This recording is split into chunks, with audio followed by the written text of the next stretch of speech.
school uniform niya. Nagkita kami ni Soyeon kahapon. Bakit suot-suot niya ang uniform mo? Mukhang matindi ang pagkakalaba mo, pero nung tinest, lumabas ang totoo.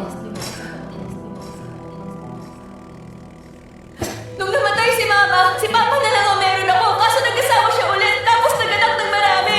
Si Minji na lang ang natitira sa akin, kaya paano ko siya makakayang patayin?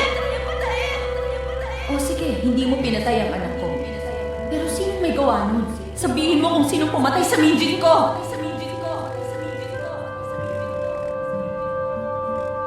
Kagagawan niya.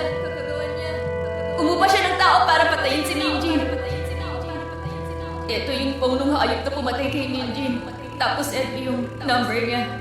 Yung taong nag-utos na gawin yun.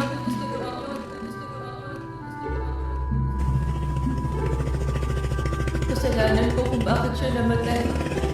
Ibibigay niya kasi sa akin yung pera makukuha niya doon. Mahirap lang kasi yung pamilya ko. Tapos si Minjin sa abroad na mag-aaral. Tinrive ko yung kotse ng animal na yun. Nung hindi siya nakatingin, sumakay ako sa loob. Sinagasaan ko rin siya sa parehong paraan kung paano niya pinatay si Minjin.